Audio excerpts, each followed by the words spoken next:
दोस्तों, बीजेपी के सारे प्रवक्ता हर रोज डिबेट में जलील होने ही आते हैं। आज की डिबेट में बीजेपी प्रवक्ता बातों बातों में ही बाल बुद्धि कह देता है। फिर क्या कांग्रेस प्रवक्ता भी कहाँ पीछे रहने वाली थी? सुप्रिया श्रीनेत ने भी बैल बुद्धि कहते हुए बीजेपी प्रवक्ता को जबरदस्त तरीके से जलील किया। दोस्तों, आज की वीडियो का लास्ट पार्ट बिल्कुल भी मिस मत करना, क्योंकि आज की वीडियो के अंत में गोदी एंकर अंजना ओम कश्यप की भी बहुत ही गजब तरीके से धुलाई हुई है।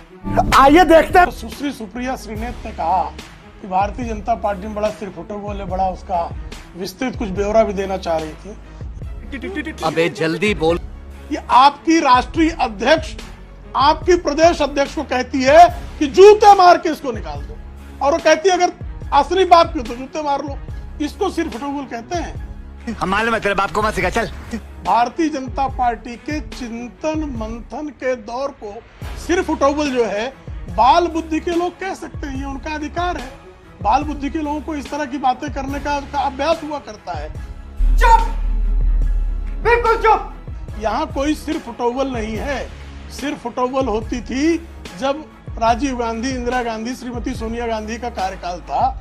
उस कार्यकाल में जब मन करता था मुख्यमंत्री हटा दिया जाता था।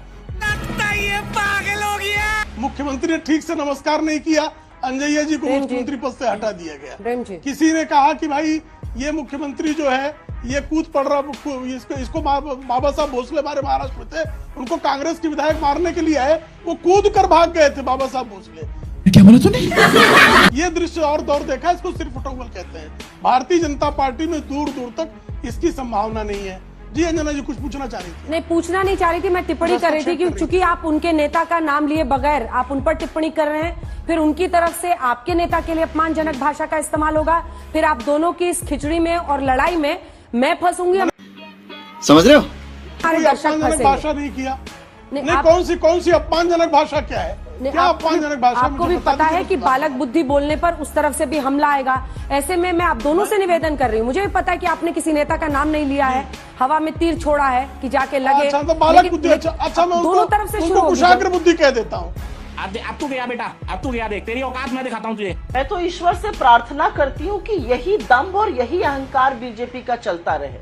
जनता ने आईना दिखाने का काम किया है। 63 सीटें कम हो गई हैं।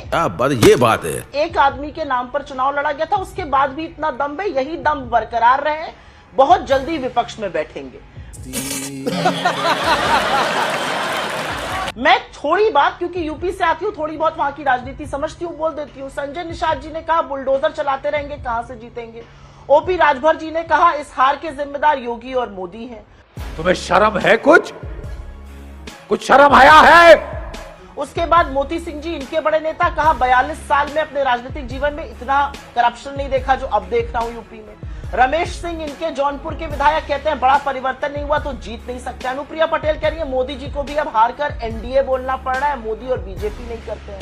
इनके बस्ती के, इनके प्रयागराज के लोग जो कह रहे हैं वो सब को पता है, कह रहे हैं प्राइवेट लीजिंग कंपनी बता दिया। देवेंद्र प्रताप सिंह, इनके एमएलसी हैं, खुलकर आला कमान को चिट्ठी लिख रहे हैं। ये यूपी की बात हो गई। अब आगे की बात कर देती हूँ। महाराष्ट्र में देवेंद्र फडणवीस, पंकजा मुंडा और एकनाथ शिंदे जी के बीच में क्या कितनी आफत मची हुई किसी को पता नहीं है।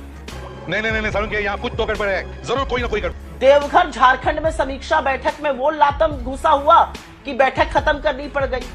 अगरतला में अपने ही पंचायत ऑफिस में इनको ताला लगाना पड़ गया, इतनी हाथापाई हो गई वहां पर। राजस्थान में किरोड़ी लाल मीणा जी इस्तीफा दे रहे हैं, राजेंद्र राठौड़ जी अपनी सरकार से सवाल पूछ रहे हैं। वसुंधरा राजे जी लॉबिंग ऑलरेडी शुरू कर चुकी है, भजन लाल शर्मा जी को कोई पूछ नहीं रहा है। मध्य प्रदेश में मामा जी का दिल्ली में मन नहीं लग रहा है, उनका बेटा भोपाल में कहता है मेरे पिता सबसे बड़े नेता है, दिल्ली भी उनके आगे झुकता है। बिहार में अश्विनी चौबे, आपके बड़े नेता, अभी तक मंत्री थे, कह रहे थे नीतीश कुमार अगर सीएम का फेस रहेंगे और सम्राट चौधरी अगर बीजेपी के अध्यक्ष बने रहेंगे तो हमारा गोते में जाना तय है, हम किसी कीमत पर नहीं जुट सकते हैं। हरियाणा में नायब सिंह सैनी के नाम पर कितनी सिरफुटबॉल मची हो मुझे कहने की जरूरत नहीं है। अनिल विज किसी भी दिन बगावत कर सकते हैं, पहले भी पार्टी का नाम हटा चुके हैं। यही नहीं, अभी और सुनिए। तो बड़ी लंबी फेहरिस्त है, मैं उस फेहरिस्त में नहीं जाना चाहती हूँ।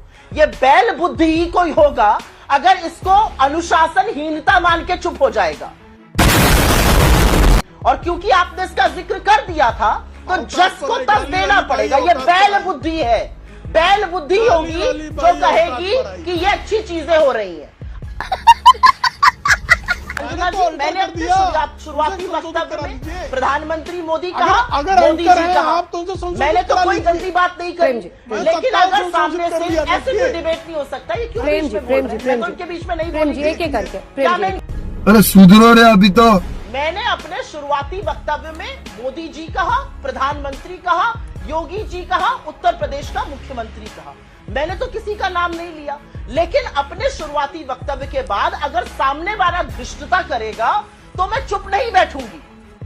बात तो सही है। सरकार तीसरी बार प्रधानमंत्री के तौर पर नरेंद्र मोदी की बनी है और आप लोगों को जनता ने विपक्ष में ही बिठाया है। ठीक है। ऐसे में जो ये बार बार कहा जाता है बीजेपी हार गई, ये हार गए, दरअसल हारे तो आप लोग हैं।